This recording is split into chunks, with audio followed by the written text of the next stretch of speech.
Eddie, give me one. All right, this one, we don't need to spend much time with it because it's still developing, but I feel like we need to talk about it. These two dudes blew up a woman's house with her child inside of it. This whole thing makes no sense. It makes no sense. Stephen Glosser and Caleb Kinney last year, this is over a year ago, in 2023 in January. This is in Richmond Hill, Georgia. Oh. If they say that differently, they need to go fucking deal with that themselves. God knows. But My mother's from Richmond Hill. Really? New York. Oh, okay. Well, who cares? But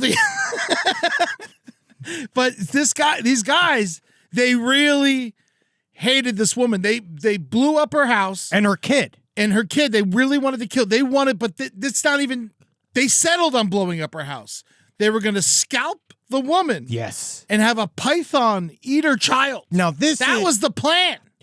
Well, I don't believe anybody should kill anybody. Also, how does anyone know that's the plan? This falls a Did they write it down? I think that they just told people. I think that look, this is one thing as I've learned over the years. Yeah. Is that criminals aren't super smart. A lot of times. Most of the times they're pretty stupid. And a lot of times what they like to do is share all the fun details that they were going to do to somebody. Probably some more than not in a facetious manner. Yeah. But then guess what? You tell that to a police officer, guess what it becomes? Hardcore reality. Yes. And so you say a bunch of stuff that you think is like funny, or you say a bunch of stuff offhand, being like, yeah, we're going to get a snake and release it in there, going to eat the mama and the baby. Like, you say also, something like that. you said at a bar, don't think cops aren't getting hammered at bars. Oh, most of them are. Yeah. And then also don't think for a fact that someone's not going to flip on you for a fucking second, especially if you've been saying a bunch of stuff about how you're going to kill somebody. These two ugly, evil-looking motherfuckers. Because you'd be surprised, and I mean this, how many people are anti-murder. Mm-hmm. There's like most people are like not into you planning and executing a murder. Yeah. So when you tell a bunch of people that you're going to plan and execute a murder, you got to be really careful because you never know if you're not talking to somebody who gets it. Yeah. And they don't have a possible motive yet, but she did have a relationship with one of the suspects. That's a rumor. Well, it's in the People article. Oh, it is. Okay. I thought that was just a rumor. It's in I read it on Reddit, but it's also in the People article. Got it, but who knows? They could also have picked that up rumor too, because they just do whatever. It's People, yeah. It's People magazine. So but yes, it sounds like there was some kind of personal motive, but he was obsessed over this. I'm anti-murdering people. I will keep saying this. No, I don't stand with these guys. But the idea of a Wile E. Coyote style murder is very fun to me. Yeah. Right? Like the idea of like you're going to release a python, because also where'd the python come from? Also, it's Richmond Hill, Georgia. Yeah. It's not like the python. It's not like, natural causes. Well, I mean, they're right by Okefenokee. They're by the swamps. It's close to Savannah. I guess. And so you don't know where these invasive species are ruining the Everglades. But you're saying that a python's going to work its way up a suburban street and go inside of a home without anybody saying anything? They're going to scalp the mom and then put the python in the little girl's bed. That was the plan. I'm saying if they tried to say, the python just ended up in there, what, the python take the Q-47? Well, what's the fucking, why are they saying they scalped her? What's the reasoning behind scalping? I think they're dumb. And yes. I think that that's a fact. And I think that they thought that all of that was going to be a lot easier, because that's the other thing that murderers run up against quite a bit is how it is physically difficult to do a lot of these things. It is extremely difficult to scalp somebody correctly. It takes a long time, a lot of practice. I don't think they were going to do it correctly. But it takes even just do it. It takes a lot of energy, friend. Isn't scalping more of a white man thing too? Yes, we started it. Yeah, we started it, and then they picked it up. Yeah, it seems to be. It's great. So yeah, these guys are fucked. As they should be. I don't even think it says they don't. I don't even think they have lawyers. But they fucked up, even blowing up. They didn't even murder anybody. They fucked up blowing up the house. They lived. That is also one of the saddest things is that like that's the way you kill everybody. If you can't kill everybody by blowing up the house, you're not very good at this. I think maybe they use explosives and not just gas. Well, I don't know. We talked a little bit before the show about like how would they get a hold of it? But it's actually not that difficult to get a hold of a lot of crude explosives. Like you can get it. It's just it also really shows how you put it all together. Yeah. I mean, and how do you go from killing a girl with a snake and, scalping a woman to just blowing it up? I think it's laziness. Just pure Zoomer. It's killing industries. That's what this is. They also mailed dog shit shot arrows into her front door. These are all proposed ideas. Oh yeah, they allegedly planned to shoot arrows into the woman's door, which is crazy. Just don't. I think they were trying to get her to move. Sense. It sounds like they were trying to get her to leave this house. Yeah, male dog feces and dead rats. I think it sounds like they were trying to get, and that's just Jared Leto's Patreon subscriber awards. Yeah, but these are. I think that they were trying to get her to leave.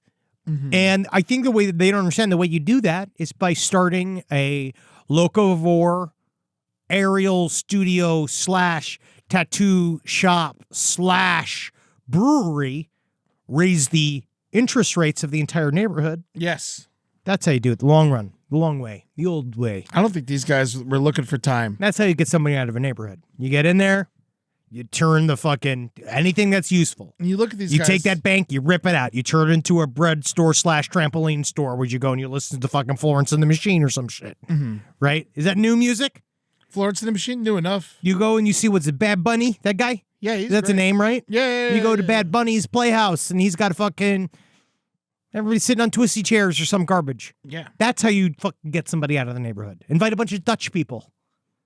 When they all start showing up, buying all this fucking elite, glasses that they have like no frames, or just 2 square pieces of glasses just somehow sitting there. Oh, those types of people stores are ruining the neighborhood. You go to a store with only like 4 pairs of jeans in it. Oh, yeah, that shit will fucking take your whole place down. That's how you get her out. Yeah. And you won't make any money. You'll lose everything. You need to be trust fund baby to do that. You need to have collateral just to even start that. I'm looking at these guys, Steven and Caleb. One's got a huge head and tiny ears. The other guy has a tiny head and big ears. They really should have worked together. Yin and yang. Yeah, they are the 69 of each other. You never know who you're going to meet in this life. It's going to end up being your perfect partner. Yeah. And sometimes it's about the outside. Because that's why, it's fun for us. We got Marcus as the skinny. Mm-hmm. He balances. Yeah, he really is. That's how it is. You always have to have a skinny. Yeah. Unfortunately. So we're the bread and he's the meat? I think we're the meat in the double down. Yeah. Of and he's a piece of lettuce laying on top. He's the cheese that binds. Ah, that's what it is. The cheese that binds. He's the middle.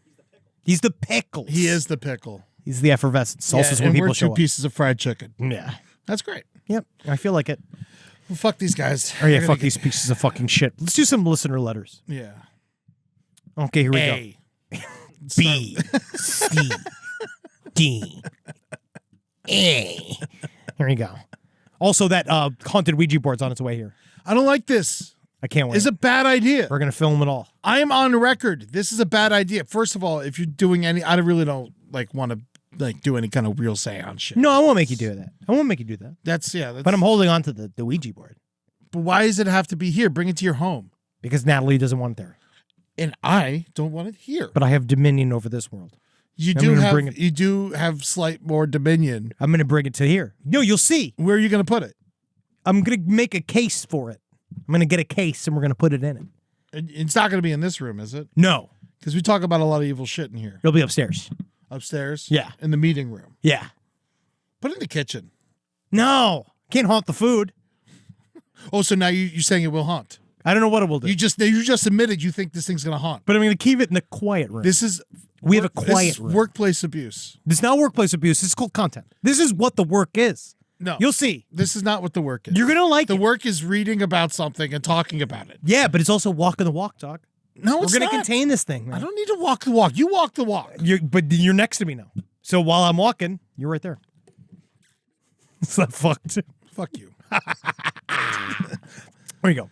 My wife used to work as a sex worker, and she had one client who would drop. Oh, because this comes in response to the guy who wrapped in the carpet at the party. Okay. Apparently, This is a big thing in New York. There's a guy named Kevin Carpet. I feel like I remember it now. Yes, this is a guy that was he was a standout in all of these various party scenes in New York where he swears it's not sexual. He goes by the name of Kevin. He says he's a trust fund baby that literally he just came for money. He's never had to work a day in his life. He was excited with art world and like various punk and music scenes. And so he kind of inserted himself into the party scene of New York City by just wrapping himself in a carpet and have people stand on him. He said that he played an improv game where he laid on the floor, and ever since then he loves the view from the floor up. Yeah. But he keeps saying it's not sexual, but he says he can't do it as much anymore because now he's getting old and it makes his body hurt. Why don't you just go to a bunch of Travis Scott concerts?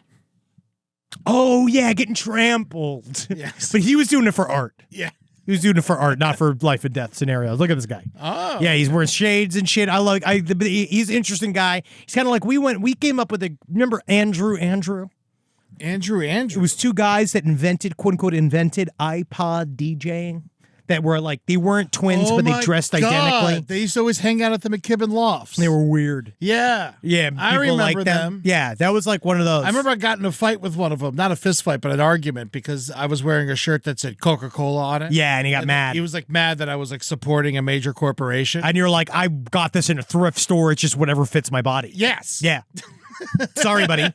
Yeah, this wasn't a political movement. It's a television. It's a fucking shirt I have on right now. I will change later. But yeah, so this guy. This is a furthering of that conversation. Mm-hmm. My wife used to work as a sex worker, and she had one client who would drop a few $100s every other week for her to take him to the garden shed, blindfold him, then kick him in the nuts over and over as hard as he could until he popular. came. Yes.